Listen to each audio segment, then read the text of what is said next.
Hello, ladies and gentlemen, and welcome to the first lesson in our series of lessons about political parties and interest groups in the government of the United States. This is our new unit, and it's an important unit in terms of understanding how our political system works and how citizens can participate in our political system. So to begin with, we've got a series of vocabulary words that are going to be important for you to know and understand before I launch into this lesson.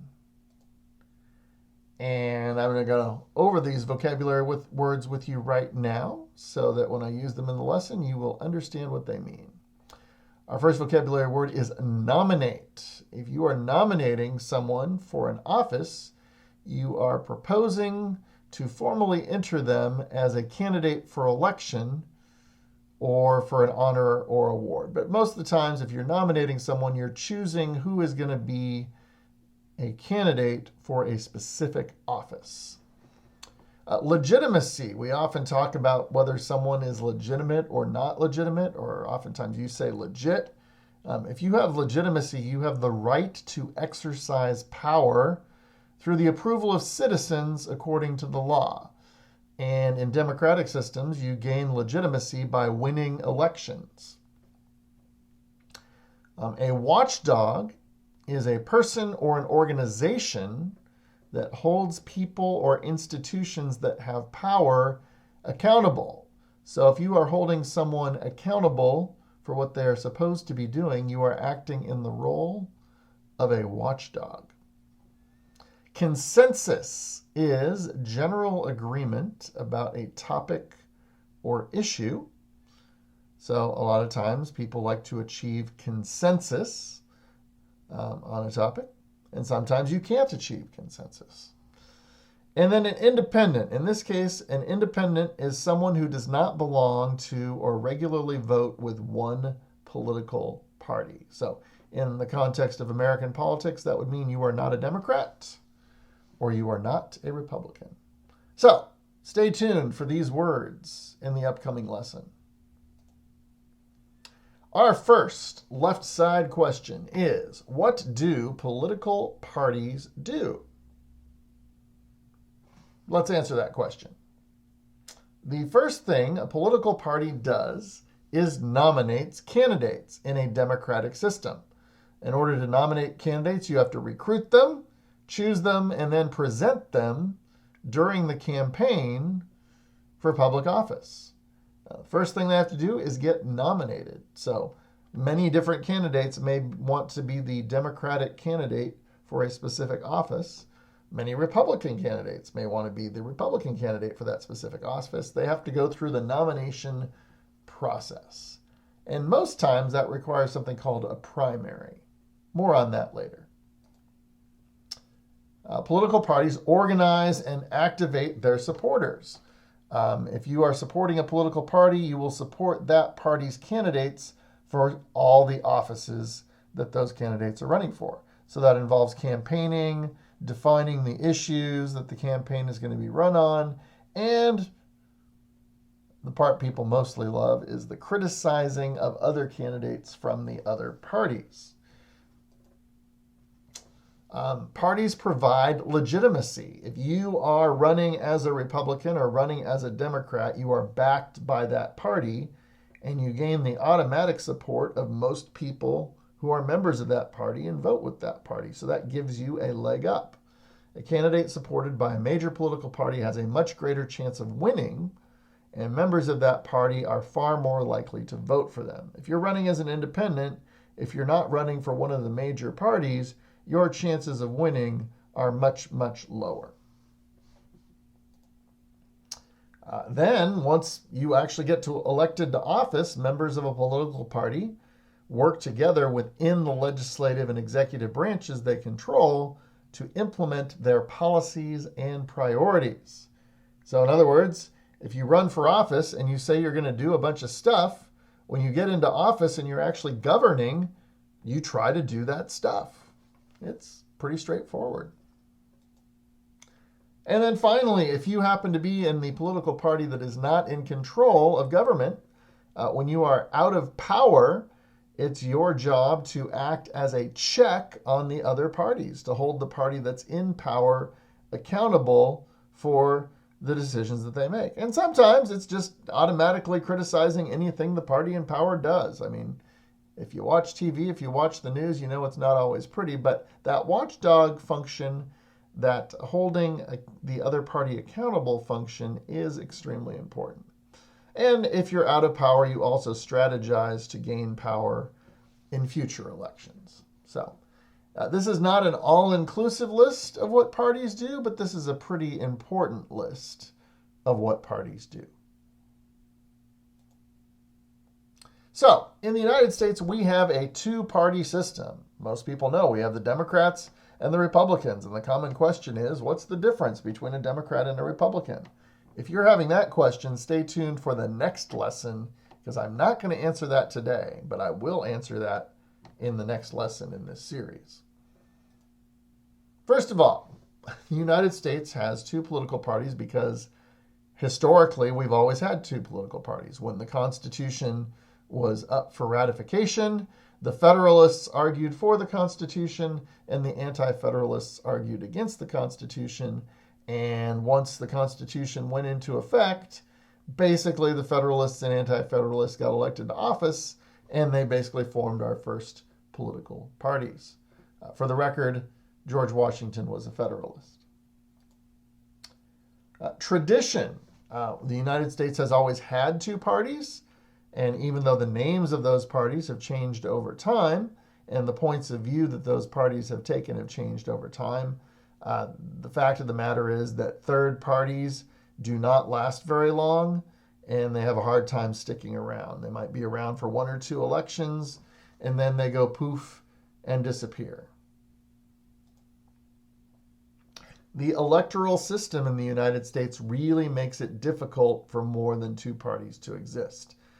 With the Electoral College, when you elect the president, you have to get more than half of the total number of electoral votes, which means if you're splitting the vote three ways in different states, the chances of any one party getting a majority of the electoral votes automatically goes down, and that can create some interesting constitutional issues, which I could pause the video and talk to you about in class if you like, but otherwise I will go on. We elect our members of Congress and the Senate in all but a couple of states by whoever gets the most votes wins. So if you have three candidates running, someone could get elected by getting 33, 34% of the vote if the other candidates get a smaller percentage. So you could end up with someone getting elected who got less than 40% of the vote because the other two candidates split the rest of it.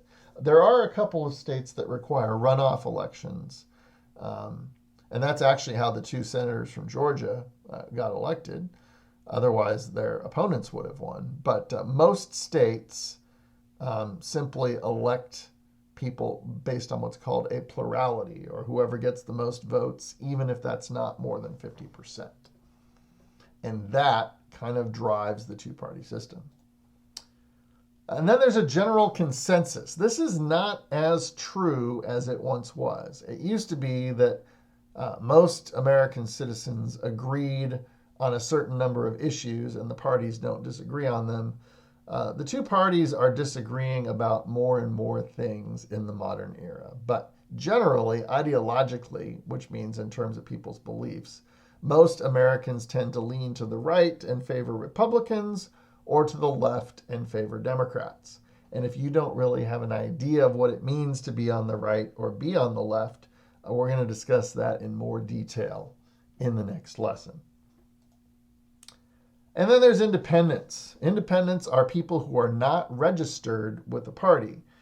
Independents might tend to vote with Democrats or might tend to vote with Republicans, but they don't sign up with those parties, and they tend to reserve the right to change their mind if they want to. So roughly 1/3 of the voters in Oregon are independents, and they make up a sizable chunk of the voters in the United States as well. So all of these things drive the American two-party system. But there are other systems, and they are called multi-party systems, and they are very different than what we are used to. Multi-party systems are more common in countries that have a parliament, and that's kind of hard to explain. Basically, imagine the legislative branch and the executive branch as being the same. That would be a parliamentary democracy. And instead of electing the president separately, whoever controls a majority in the parliament would become what's called the prime minister. Multi-party systems, they have proportional representation. So instead of electing their members from single-member districts like we do in Congress, if a party got 40% of the vote, they would get 40% of the seats in parliament. Or in other parliamentary systems, they do have single-seat elections, and they just have parties that have strong regional representation. So, for example, in Canada, there's a party called the Parti Québécois, and it only runs candidates in the province of Quebec, but it wins a lot of those seats in Quebec, so it has a block of votes in the parliamentary system. So it's just different than what we're used to. Canada and many European countries have multi-party systems. The country that comes to mind right now would be Germany. Germany just had an election recently, and its new government is a coalition of three parties. The SPD, the Greens, and the it's a right-wing Free Economic Party. So three different parties with three different belief systems basically have to work together to control a majority of seats in the German parliament. So what is the advantage of a multi-party system? Well, one advantage is that a multi-party system more broadly represents the population. You can actually have choices on the ballot that you agree with more rather than having to choose the lesser of two evils. Parliamentary systems are more responsive to what voters actually want. If you have to put a coalition together of three different parties, each of those parties was supported by a different group of voters, and so together they more broadly represent what people want, and it gives you more real choices when you're voting in an election. However, in a system with lots and lots of parties and no one party gets a majority, in order to command a legislative majority to elect a prime minister, or in the case of Germany, a chancellor, you have to put a number of different parties together so you have more than 50% of the votes, because you cannot be prime minister or you cannot be chancellor unless you can command a majority of the votes in your parliament. So this can lead to some awkward compromises between parties that don't agree on everything. And so before they start working together, they kind of have to agree on what their program for governing the country is going to be. And if there are fights within the coalition or things fall apart, that means the government can no longer control a majority in the parliament. And in those systems, that means there has to be a new election almost immediately. Whereas here in the United States, we schedule our elections. In parliamentary systems, if the prime minister loses the confidence of parliament and cannot control a majority, then a new election has to take place. So that's a lot to wrap your head around, but that's how other systems are different than our system. And mainly, I want you to understand how our system works. But today, we're talking about the different kinds of party systems so you can understand the role that parties play in countries that have different systems of government. So, I'm not going to go over all of these bullet points right here, but the next two systems I'm going to talk to you about are in countries that don't have democracy. And if you want to know what the difference is between a democracy and a dictatorship, this is a whole list of things here. I can pause it and talk to you about it in class, but I'm not going to read all of these points to you right here in the middle of this video. So, if I'm going to pause, I'm going to do it right now. But if you've made it to this slide, we're talking about how parties work in systems that are not democratic and where the people and the citizens do not have a role in choosing their leaders. So there's 3 words you need to understand here. The first word is authoritarian. An authoritarian is a system favoring or enforcing a strict obedience to authority, especially that of the government, at the expense of personal freedom. We're going to talk about opposition here. If you're in the opposition, you are a person or a party that is out of power and you wish to gain power, or you are a person that simply opposes your government. And dissent is opposition to the government or party in power. So pay attention to those 3 words as I talk you through the following. There are countries that only allow one party, and there is a reason for that. A one-party system is very common in authoritarian and communist countries with no real democracy. So, for example, in China, the only legitimate party is the Communist Party of China. And if you want to play a role in the government, you darn well better be a member of the Communist Party. Otherwise, you have no hope of doing anything. In communist countries, the Communist Party is the only legal party. So I will use China and North Korea as examples. You could also use Vietnam, Laos, Cambodia. Basically, that entire Southeast Asian area has a lot of countries that still consider themselves to be officially communist. Cuba is also a communist country if you want to choose one that's closer to home. In the one-party system, there are no elections. So basically, the party chooses the leaders of the government. There are no elections. If there are elections, those elections take place within the party, and they're not particularly democratic. In countries that aren't communist but are authoritarian, they sometimes allow other parties to exist, but they systematically prevent them from winning. So if there's any candidates who have a chance of actually winning, they magically end up in jail, or they magically end up not being able to advertise or get themselves on TV, so nobody would know who they are to vote for them anyway.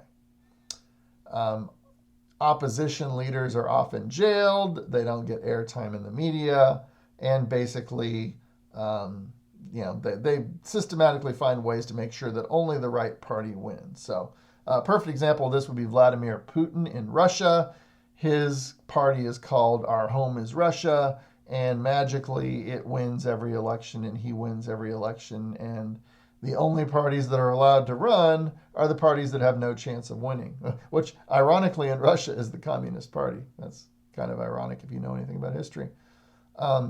Elections in these countries exist, if they exist at all, they're mostly for show, and that should say the main party, not the Manny Party. I've never heard of the Manny Party. That sounds interesting. The main party's leaders always win. So in Russia, Vladimir Putin's party is always going to win. In Iran, the party supported by the supreme leader is always going to win. In Belarus, there's a guy named Lukashenko, who dominates Belarus, and he's a friend of Vladimir Putin in Russia, and he pretty much dominates the political system in his country. In fact, over the last year, that's gotten very interesting. We could talk about that if you'd like.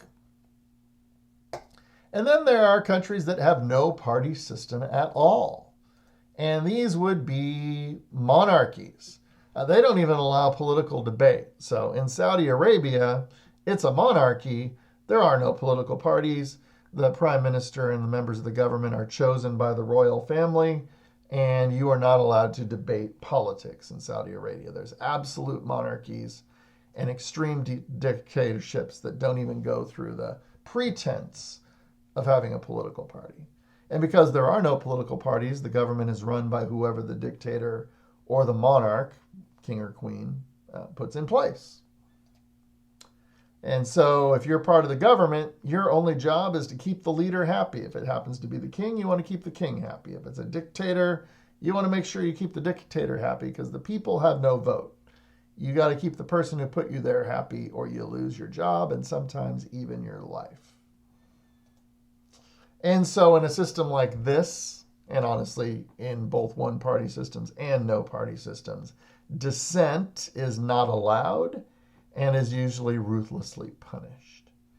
So I'm going to jump out on a limb here and say it's probably good to not live in a one-party system or a no-party system. All right, ladies and gentlemen, you know what time it is. It is now time to write a summary. And if you are going to write a good summary of today's lesson, that summary is going to answer a few questions. The first question it's going to answer is, what do parties do? The second question it's going to answer is, why does the United States have a two-party system? The third question it's going to answer is, what is different about multi-party systems? And the fourth question it's going to answer is, what are single and no-party systems like? If you write a summary that answers all of those questions, chances are your summary is going to be pretty darn amazing. So I'm going to stop talking, and I'm going to give you a chance to get started with that, which means you know what time it is.